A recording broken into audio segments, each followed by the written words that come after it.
You left him curled up in a fetus position in his tent and ventured forward on your own. The torchlight revealed just regular prison utilities like buckets, chains, and a couple of skulls belonging to previous residents.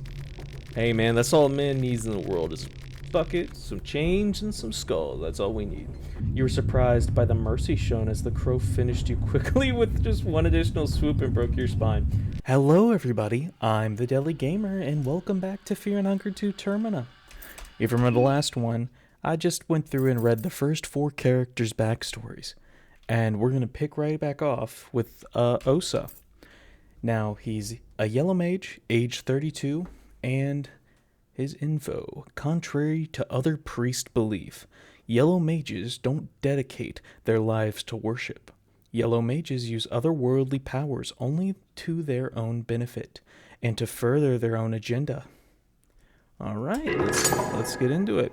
I've heard that Osa has, I've seen in the wiki that he has a unique backstory. The soothing sound of the rail tracks. You are not used to such peaceful and tranquil atmosphere. You can't help but let your mind wander. You reminisce what has led you to this point in life.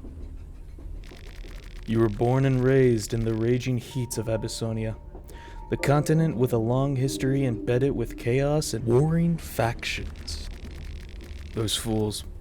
The people around you waged wars over ancient disputes and grudges started by long ago ancestors. But that is how it had always been. The people of Abyssonia held ancestors and their spirits on a godlike pedestal. But it's not like it was any better in the north, in the continent of Europa. Those fools worshipped ancient deities that none of them had ever even seen with their own eyes. And they certainly had their disputes as well. A great war after another. What's worse, their disputes didn't stay within their borders. They dragged everyone into their mess. They had set their eyes on Abyssonia. Now, because of its strategic position in securing access to oil and other raw materials from the east. It was only a matter of time before their troops would march on your land. You were not going to die because some facelit puppeteers chose to focus their magnifying glasses on your home country this time. Despite your young age, you decided to leave. Your siblings and mother would mourn your departure. They wanted you to have something to remember them by. Take your family chak-chak, or take your father's memento, soulstone. We'll take the family chak-chak. You took the chak-chak with you. You had considered yourself as successfully dead inside, not swayed by emotions, but it took a lot of effort to convince yourself that you wouldn't miss your family. You still obviously had weaknesses to weed out. You headed to the city of the sun, Amon, to educate yourself on spiritualism and religion. You were no sloth physically, but you always considered your intellect your true forte. And just like that, you were accepted as an apprentice after some preliminary tests. At the same time, news about the Great War closing Abyssonia borders were all they could talk on the radio. Amon was far from the borders, and it would probably remain safe for a good while even after a war broke out. You figured you'd still have plenty of time to learn at the temple and leave the country before it was too late. At the Temple of Amon, you were given a choice to learn various different schools of spiritualism. Learn of worship in Europa. Learn magic from Eastern sanctuaries, or learn methods of your home country. Let's do Europa. The worship in Europa focused on the older god Almir, but among scholars, it wasn't too uncommon to worship even more obscure deities. What about Grogoroth? Yeah, your affinity with Grogoroth grew. You were talented and praised for your quick learning at the temple, but that came as no surprise to you. You knew you were smarter than most of those old geezers. They only possessed knowledge you wanted. Once you had that, they served no purpose to you. More time you spent at the temple, more pathetic the priest of Amon started to look in your eyes. Religion in general started to look dubious too after examining how the world functioned. Most religious doctrines were modeled to accommodate the current ruling class. Religion was used as a mere tool to control masses more than anything else. Dedicating your life to worship would equal dedicating your life to kings and queens of the time. You had left your home because you didn't want to die fighting someone else's war, so why would you waste your life serving someone else in turn? Around this time you found an old scroll from one of the many Amun libraries. The scroll mentioned an old sect of magical practitioners originating from Eastern sanctuaries, whose worldview seemed more appealing to you. Yellow mages differed from your typical priests. Instead of dedicating their lives to worship, gods existed for them. Their force was to be harnessed to further one's own personal growth and agenda. Instead of finding order from the commandments laid out by the older gods, yellow mages reveled in chaos. Chaos was the natural state the world would return to time and time again, so why even try and force it to anything else? You quit at the Temple of Amun and decided to head east in pursuit of these yellow mages. You traveled beyond your home continent, ultimately finding yourself at the narrow streets of Eastern sanctuaries. You got acquaintance with the local temples. Even they had adopted the worship of Almir as their main religion. Eastern sanctuaries were no better than the temples of Amun in that regard. If anything, religion was even more prevalent there and dictated the way the people were to live and die. You were looked down upon by the scholars and religious leaders of the area because of your very public opinions. That didn't bother you. You knew better.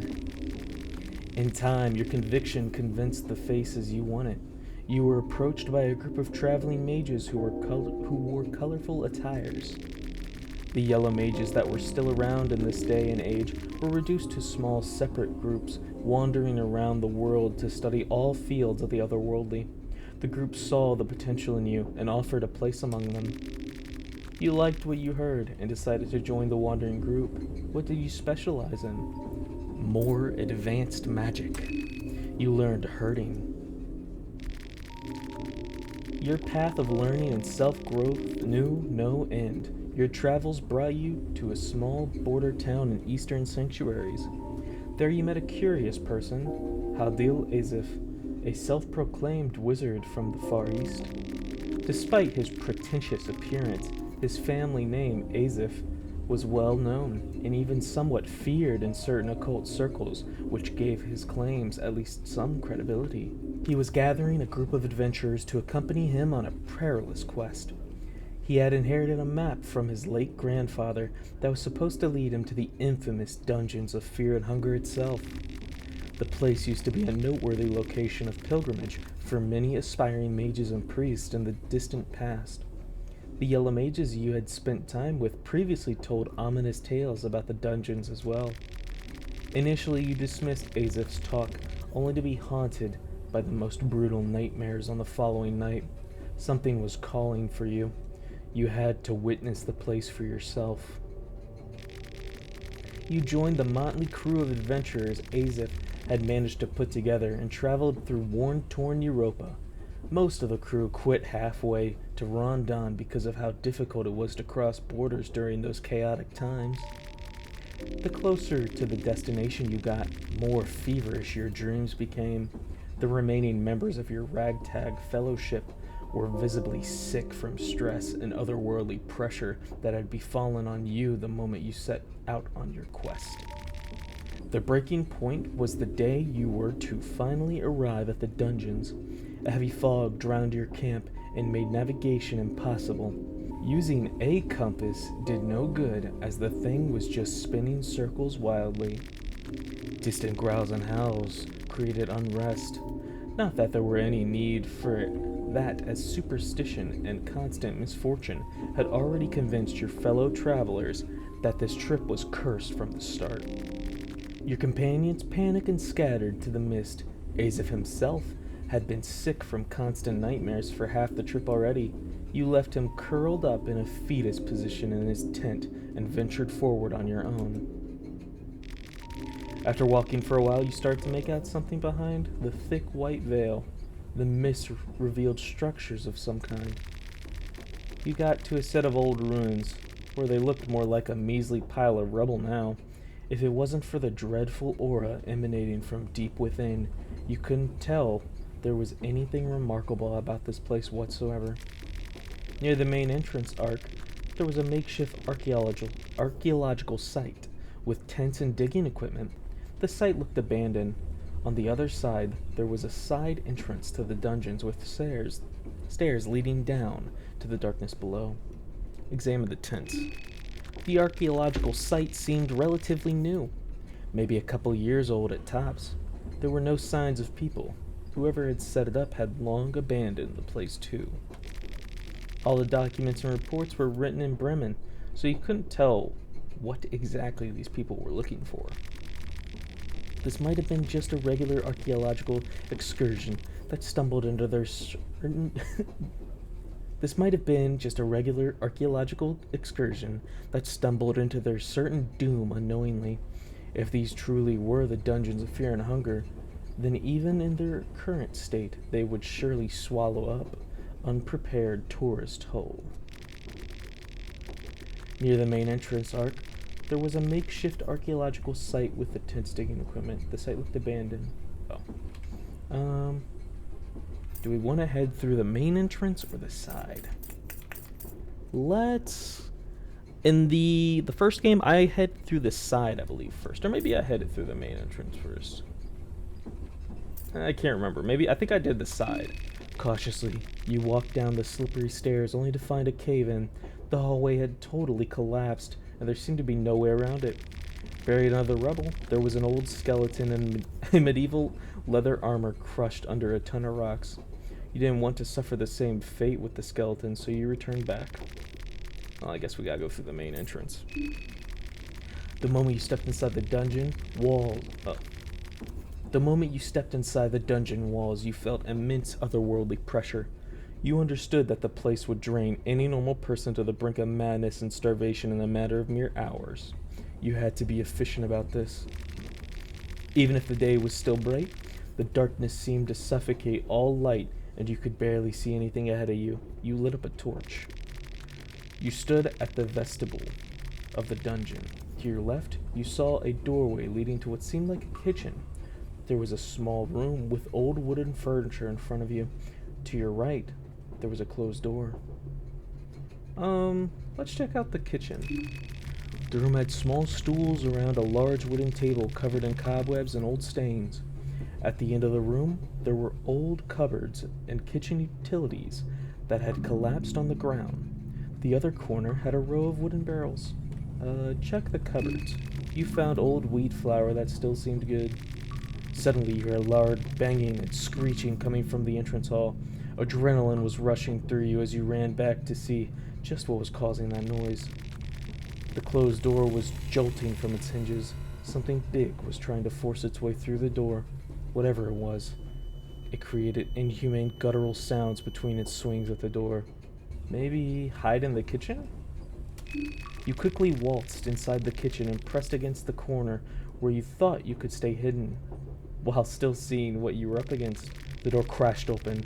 You saw a dark silhouette of a gigantic malformed being pushed from the open doorway.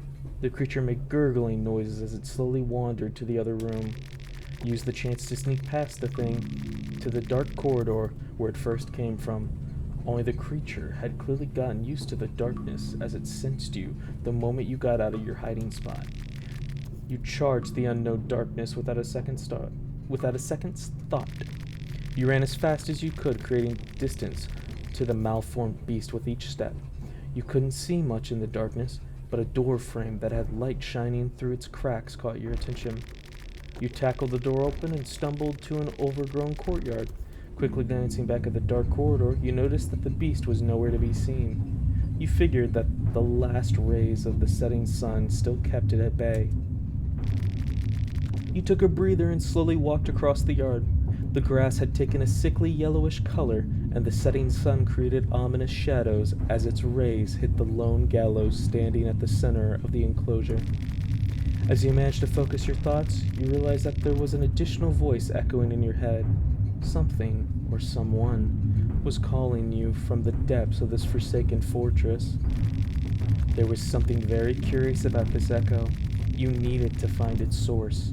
Not like you had a choice, but to delve deeper as the sun was rapidly setting down, stripping you from the last barrier that kept the murderous beast hiding in the shadows. The courtyard led to another door in the darkness. You pushed forward. You were at the foyer of the dungeons. The hall was large. To your left was a lavatory. To your right, there was a long corridor leading to total darkness, and before you rose a large stairway up. Let's check out the lavatory.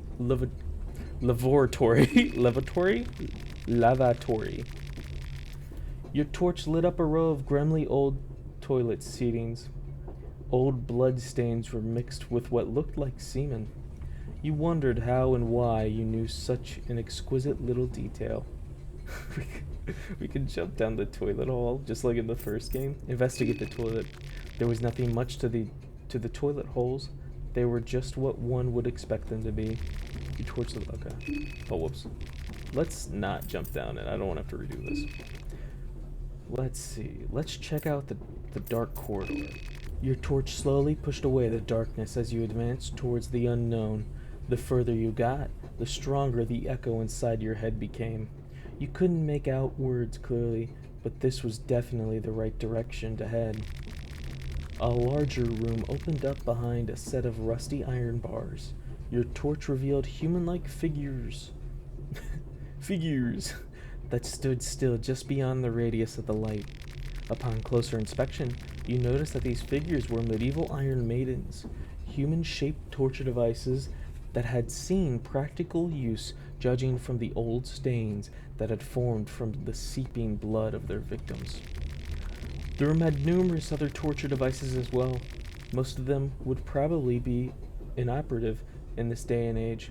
Among them, you saw an old reinforced chest at the back of the room. You saw a corridor leading to the cells. Let's check out the chest. The chest looked old. It might as well have been medieval for all you knew. As you tried opening it, you realized the lock was still fully functioning. You couldn't open it without a proper key. You felt a cold draft run across the chamber. The draft seemed to be guiding you towards the dark corridor at the end of the room. Let's return to the foyer. Let's check out the stairway.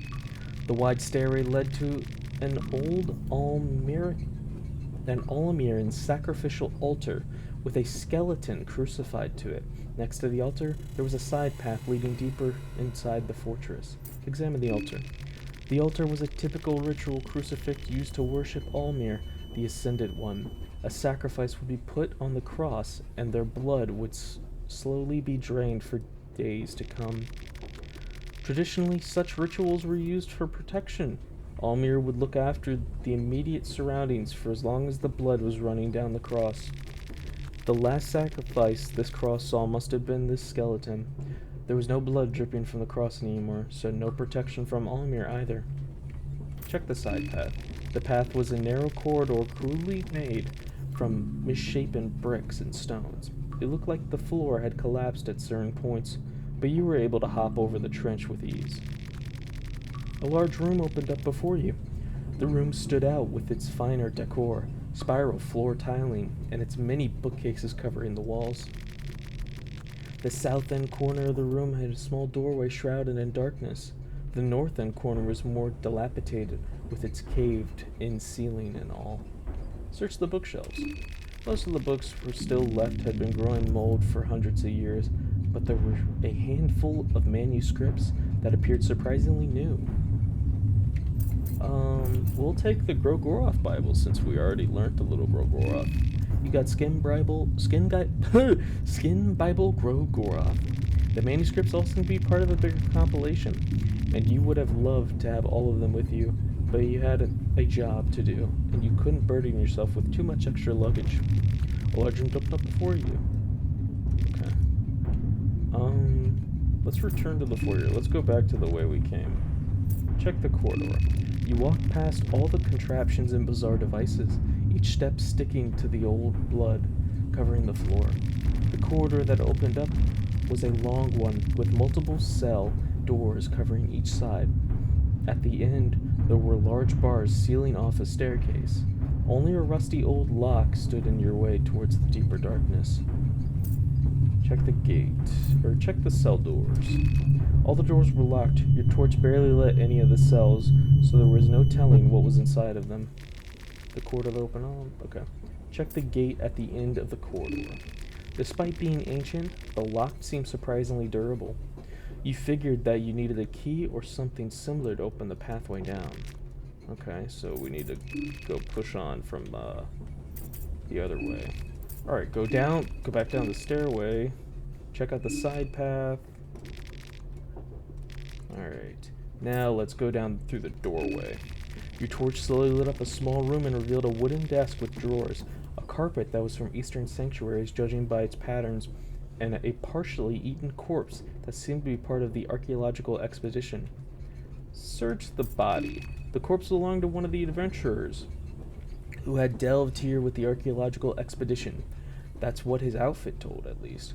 It was the traditional safari outfit you had seen in the movies. Someone or something had been chewing on the body. There were human-like bite marks all over the torso and neck.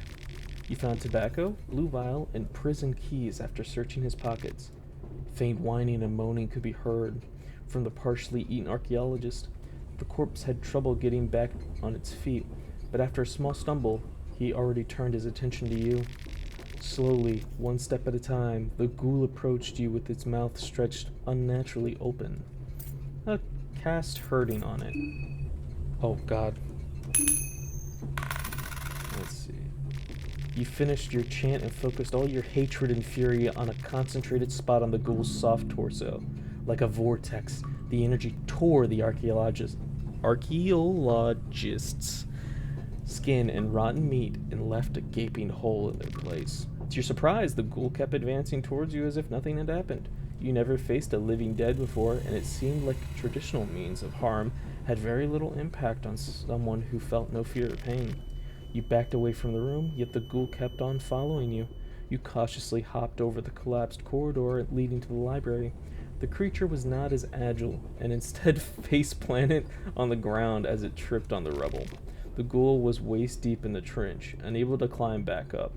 Desperately, he tried reaching out for you with his blood-soaked hands. The whines and growls turned into agitated shrieks as it furiously tried to snatch you. It looked like the creature was stuck. You figured you'd best just leave the area for now and explore elsewhere. You're at the foyer of the dungeon. Well, I guess we got the prisoner keys, so we can go back down the dark corridor. Then we go... Let's try the... Can we open the chest yet? Loud creaks and grunts could hear behind you. Something big had entered the foyer. You figured you must have been malformed archaeologists from before. Oh no. The sun must have set, which made it possible for this creature to advance through the courtyard. The creature must have had your scent, as its footsteps clearly closed in on you at a rapid pace. You have to act fast. Oh god.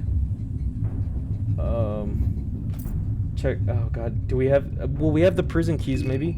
You heard the creature Oh god. You heard the creature trash the nearby torture chamber. He was right on your heel. You couldn't see him in the darkness, but you could sense his intense hatred homing in on you. The gate was locked with reinforcing. You tried to remain cool as you hoped the prison keys would work. The beast was already charging towards you as you opened the gate. It slipped inside only seconds before the malformed monster smashed against the bars. Violently, the creature tried to reach for you while making low grunt noises from his swollen throat. The bars and the gates seemed to hold the beast for now, but you didn't want to stay and find out whether the thing could eventually break it. Instead, you took the stairs deeper to the darkness. The thought crossed your mind. If darkness had twisted those poor sods to become mindless beasts, would the same fate await you if you stayed at the dungeons for long enough? The stairs became sticky from old gore and blood the deeper you got. The air was stale and had rotten smell to it. The voice inside your head got louder. You still couldn't make sense of any words, but it was definitely calling for you. Deeper. You had to get deeper. That much was clear. You entered a huge chamber full of partially buried skeletons and rotting corpses laying about. The ground had a thick layer of dried blood and filth, which had accrued around the chamber walls over the years. Each step you took echoed to dizzying heights. You couldn't see the chamber ceiling. The walls just rose up forever to the darkness. There were 2 staircases in the chamber. One led to the ground level you had just escaped, while the other one led to lower levels. In the middle of the chamber, there was a rather new-looking wooden contraption. Examine piles of bodies. Let's do that. So we can take the stairs up, take the stairs down, examine the contraption, or examine the bodies. Let's examine the bodies. Most of the bodies have been decaying and decomposing for hundreds of years. Some bodies looked fresher than the others, while some were reduced to bare skeletons. The ludicrous amount of corpses did raise questions about the purpose of this chamber, but there was no one around to answer those questions anymore, so you just took everything at face value. Examine the contraption. You didn't notice the gaping hole at the center of the contraption until you got closer, and your torch lit up the surroundings. The wooden contraption had been built around it as a freight elevator of sorts, lifting and lowering items to people if necessary. The contraption itself stuck out by not being stained with blood and filth like everything else. Judging by some of the equipment around, the elevator must have been used by the same archaeologic expedition that had set up the tents outside. You could have used the contraption yourself, too, if you had some rope with you. There were 2 staircases. Okay, let's take the stairs down. Stairs leading down were sticky, with the grime like everything else in the chamber. A cold draft moved you along to the chasm that awaited you at the bottom. A giant underground ravine opened up before you. Even your torch couldn't properly light the area. There were iron grid platforms suspended above the seemingly bottomless chasm. The platforms were mounted on cavern walls and linked together with a shaky-looking bridge. The side you were on had a few individual prison cells in a row. What awaited on the other side of the bridge was shrouded in darkness. Check the prison cells. You tried opening the cell doors, but all of them appeared locked. Some of the locks were too rusty to even function properly anymore. There appeared to be no way inside the bars. Not that you missed anything important. The torchlight revealed just regular prison utilities like piss buckets, chains, and a couple of skulls belonging to previous residents. Hey man, that's all a man needs in the world is a piss bucket, some chains, and some skulls. That's all we need. A giant underground ravine opened up before you. Even your torch couldn't properly light up the area. There were iron grid platforms suspended above a seemingly bottomless chasm. The platforms were mounted on cavern walls and linked together with a shaky look. Oh wait, I already read that. Let's walk over the bridge. You cautiously walked up to the bridge. Just putting some weight on the thing caused a couple of nuts and bolts to fall down to the endless depths. You braved across it. The bridge felt like it was about to collapse at any moment, but somehow it remained together. The other side of the ravine was more or less identical to the one where you just came. There were 3 cells in a row. At the end of the platform, there was a corridor leading away from the ravine back to solid ground. Check the prison cells. All the cells were locked. One cell in particular caught your attention. There was a huge, naked creature inside. Its features looked human, but the person must have been at least 2.5 meters tall, if not more. The upper body of the thing was shrouded in darkness. For a moment, you thought the creature was still breathing, though you figured it must have been the flickering of your torch creating illusions. Surely. You walked away as quietly as possible, regardless. Alright, let's go to the corridor. The corridor took you to a small intersection. To your left, there was a doorway to a small room. To your right, the corridor continued deeper into the darkness. Let's check the small room. The room looked like it had once belonged to an army officer. There were numerous weapon racks in the room positioned next to an empty shelf. At the back of the room, there was a wooden desk with an impressive-looking leather recliner behind it. Behind the desk, you noticed a small cast-iron chest and what seemed like a rusty lever. Let's check the weapon racks. There were a few swords and spears still left on the rack. It looked like there might have once been more, but looters had probably taken everything that looked half-decent and valuable. One of the swords wasn't complete rubbish, and one of the spears appeared to be in surprisingly good shape. You couldn't carry both around. You didn't want to over-encumber yourself after all. Let's take the spear. You heard distant chains rattle by the chasm. Seems like the small commotion caused by your exploration reached the ears of someone or something. The room looked like it had once belonged to an army officer. Oh, okay.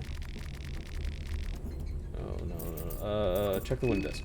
The desk and drawers had been ransacked long ago already. Instead, you tried looking for things that were less obvious to common thieves and treasure hunters. You examined the bottom of the desk and found a hidden trapdoor. A pipe and a pouch full of tobacco fell from the hidden compartment. A loud creak echoed from the ravine. The dungeons were dead silent apart from the small ruckus caused by your going through the officer's room. Whatever still lived in the darkness would hear you loud and clear. The room looked like okay. Oh god, we gotta get out of here. I gotta check the lever. It looked like a mechanical lever used to control something. You tried pulling it, but it was stuck. Oh no. It was a curious little thing, but its purpose would remain a mystery to you. Oh You heard an ear-piercing screech. It sounded like a cell door was just forced open. Steady scraping sounds closed in on you as you felt a terrifying presence advance in the darkness. Oh Hide. You hid behind the desk and tried to get a decent vantage point as the scraping noises grew louder and louder. A huge humanoid creature entered the room. The thing was naked, revealing its abnormally muscular and scarred physique. Its left arm was missing, replaced with what looked like a long pole or rod full of thorns and other sharp projections. The most striking feature, however, in this abomination was its head.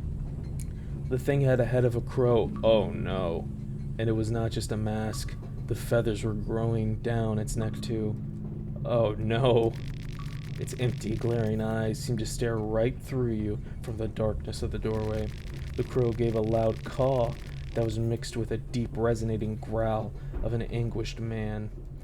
That was all the warning you got as it charged straight at you.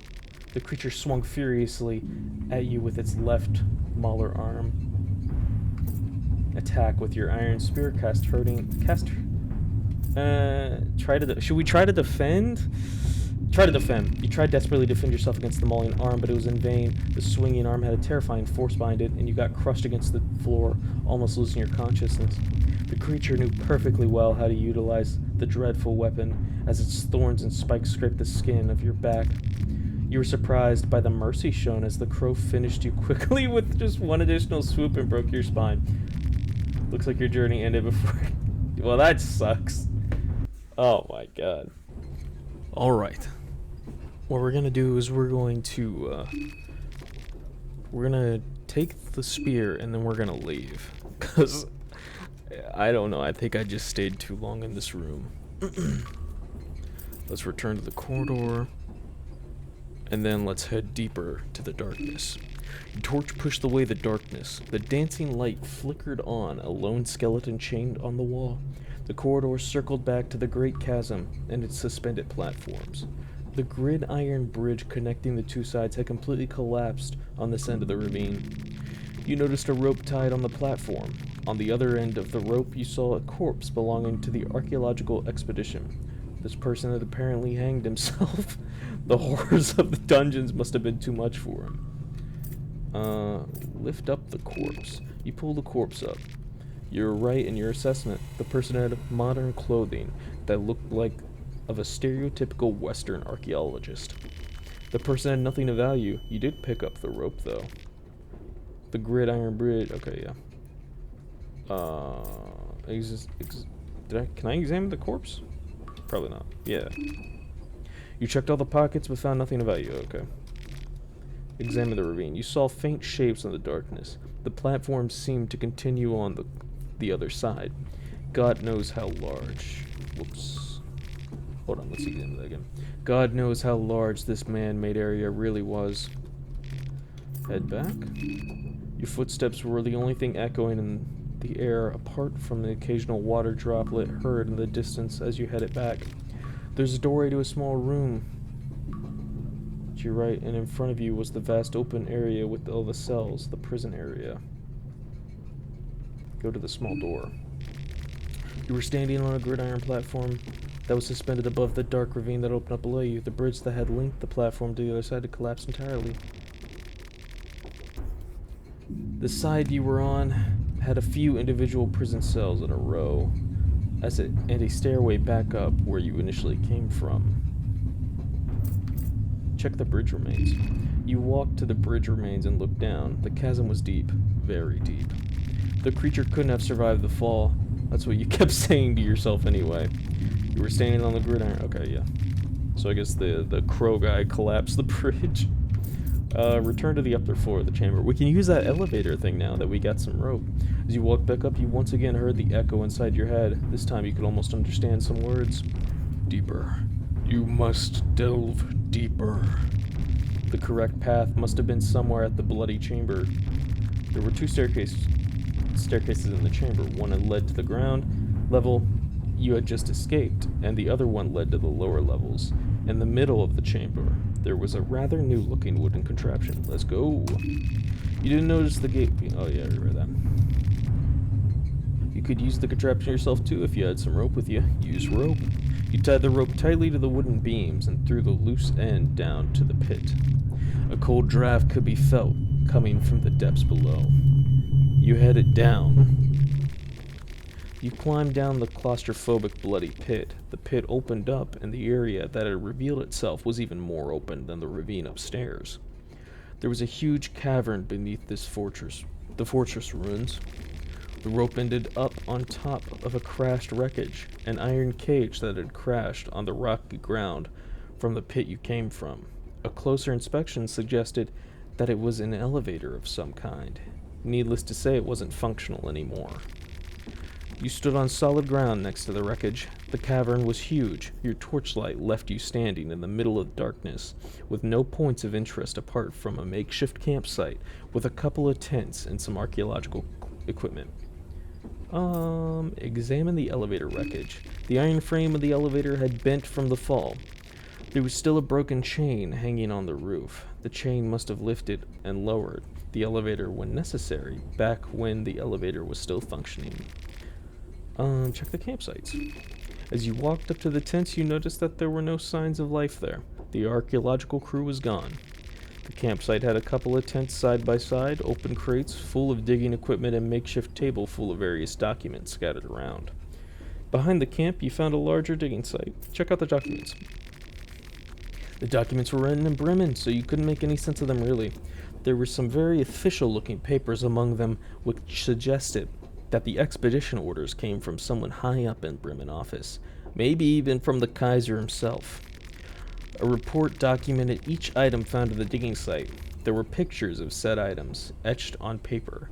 The items looked mundane for most parts, but all of them had carvings on them that were unlike anything you had seen before. They didn't match with any culture you were aware of.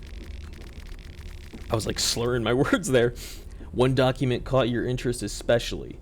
It had a sketch of a cubic object with various ornaments and sigils carved all across it. Something about this item raised the hair on your arms and made you sick from stomach. There was something special about this cube, no doubt about it. The campsite had a couple of tents set. Okay.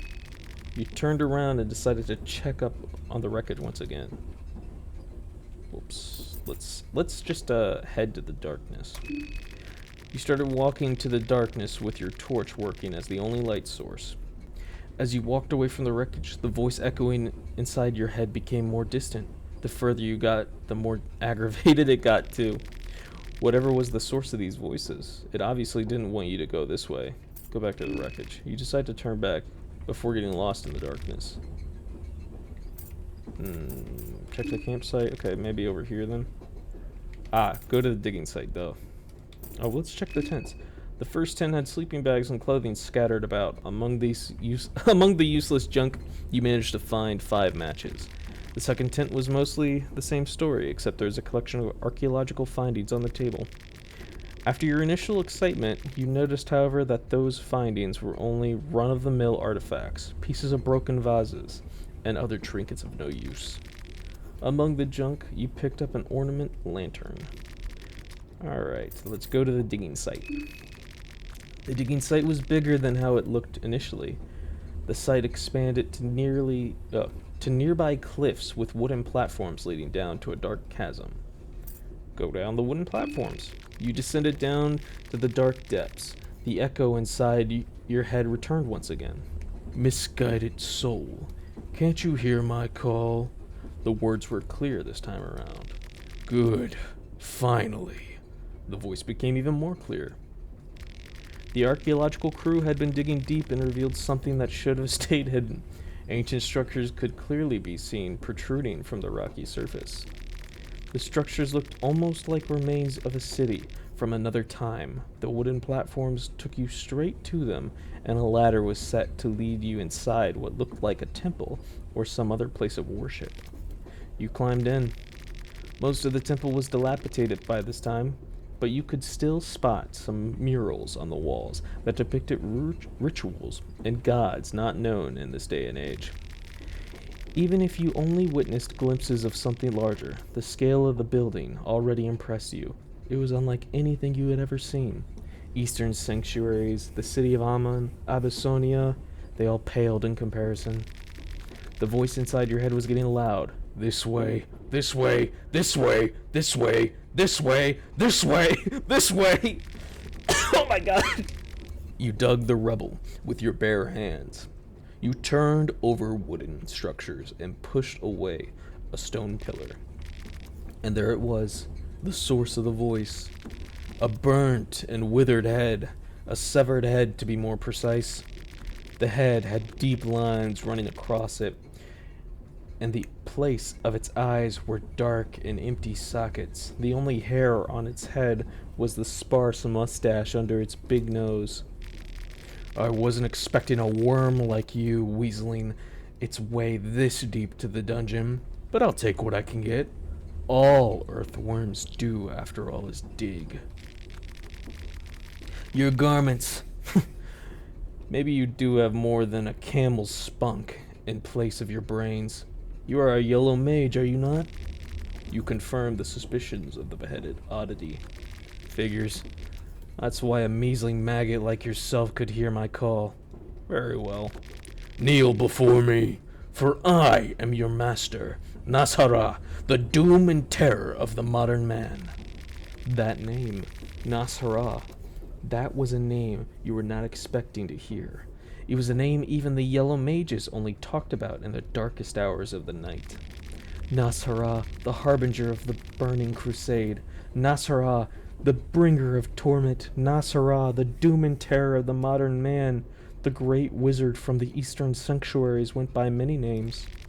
He indeed was your master, for this beheaded wizard was the one who gave birth to yellow mages and their ideology. Only that had happened over 1,000 years earlier. There was no records of Nasara for at least 500 years. You are a lucky bastard. Lucky indeed. There's a man I want skinned alive. After that, I want to rip off their spines. Those maggots. They will slump before me, limp and feeble. Your master seemed to be surprisingly up to date with the twists and turns of the world had taken since his absence. He had a mission for you. As a yellow mage, you were supposed to follow your own ambitions and greed, but there was a lot you could learn from this death-defying wizard that could further your knowledge on dark matters greatly. You decided to play along. You were sure that this terror of the modern man was perfectly aware of your reasoning too. That was the typical relationship between a master yellow mage and their apprentice, after all. You were to travel to a small country in the eastern Europa with the beheaded wizard, to a town called Perhevel. Your master promised events of cosmic proportions. The stars were aligned for something big to happen, something that would turn the tides of the world for good. The head left out details from his story on purpose, but that did little to bother you. You had just jumped to the deep end of the otherworldly world. You couldn't have asked for more. With this little information about the task at hand, how did you prepare for the trip? Stock up on medical goods. You managed to find 2 blue vials and a cloth fragment. You felt tense since the moment you embarked on this journey. Every night you'd see nightmares of the horrors that would await you in Perhevel. Whatever the price, the opportunity was too interesting to pass. With mixed feelings, you continued onwards. Save your character stream? Nope. Skip the intro? Sure. Man, that was... I like that. I really enjoyed that. That was an hour, though, but, like, that was still pretty fun. Your voice is echoing from the beheaded wizard. Wake up, maggot! Oh my god. The train, it seems to have stopped. You hear voices echoing from the beheaded wizard. I trust you got the gist of things. Let us proceed. We have work to do. Something seems off, though. This is not Moon God's usual modus operandi. Trust no one, but me, obviously. As long as you do what I say, I don't actually care about the trust part either. Now move it, maggot! He's crazy. There was something really quickly that I never noticed, because I would always come here and take this map, but apparently, if you leave... Oh, well, I'm gonna skip this. Alright, so if you didn't... Oh, well, okay. If you didn't take the map at the start of the game and you go through the intro... Is he up? Yep, there he is. It's Caligura. I never met this man, but he's apparently POS. The f*** do you want? What's your problem? He doesn't say a word, but you can see his expression is getting angrier. A weird situation we're in, right? What's your problem? His expression just keeps getting more grim. That does it. What was that? He seems to have some issues. Let's put it mildly. Something seems off about him, though. It's probably best just to ignore him. Alright, that's pretty cool. Alright. I love Osa. What a beautiful man.